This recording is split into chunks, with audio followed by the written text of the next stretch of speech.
Hearties, what are you doing awake so late? Oh yes, a story must be read tonight.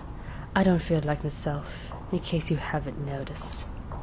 Our tale takes place across the pond from our previous story, in Florida. This one is dedicated to you, my little boatswain. Ask Navy America. A harrowing escape from a sea monster in Pensacola Bay. In the May 1965 issue of Fate magazine, Edward Brian McClary told of his harrowing escape from a sea monster. According to McClary, he and 4 friends left on the pleasant Saturday morning of March 24th, 1962, to go skin diving at the sunken Massachusetts in Pensacola Bay, Florida. A sudden storm sent the boys into the ocean. They clung desperately onto the rubber raft. After the squall had subsided, a heavy, oppressive fog settled over the sea. The misty air became filled with the odor of dead fish, McClary wrote. Just then, about 40 feet away, we heard a tremendous splash. The waves reached the raft and broke over the side. Whatever it was, the teenagers knew that no boat had made the sound. They heard the splash again, and through the fog they could make out what looked like a 10-foot pole with a bulbous head on top. It remained erect for a moment, and then bent in the middle and dove under the surface. A sickening odor permeated the air.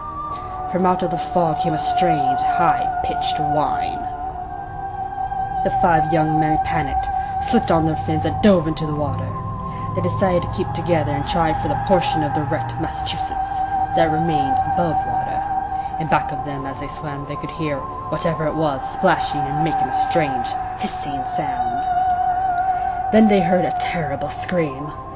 It lasted maybe half a minute, McClary wrote. Then I heard Warren call, "Help! Help me! It got Brad. I've got to get out of here!" His voice was cut off abruptly by a short cry. The 3 remaining swimmers clustered together, not knowing how many feet of ocean separated them from whatever it was down there, waiting.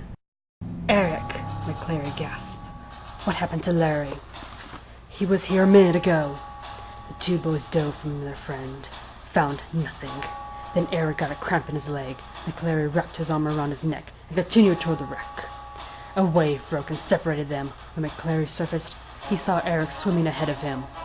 What happened next is the stuff of which lifelong memories are made from. Right next to Eric, that telephone-like figure broke the water. McClary wrote, "I could see the long neck and 2 small eyes. The mouth opened and it bent over. It dove on top of Eric, dragging him under. I screamed and began to swim past the ship. My insides were shaking uncontrollably. Somehow, McClary managed to swim the remaining 2 miles to shore." He remembers a series of weird images, sprawling on the beach, stumbling into a tower of some sort, spending the night in a fitful slumber, then falling on his face before a group of boys. When next he awakened, he was in Pensacola Naval Base Hospital. None of the journalists told all of the facts of escape from the hideous sea beast that took the lives of his 4 friends. Each of the various local newspapers carried the story of the tragedy, but they all attributed the boy's death to accidental drowning.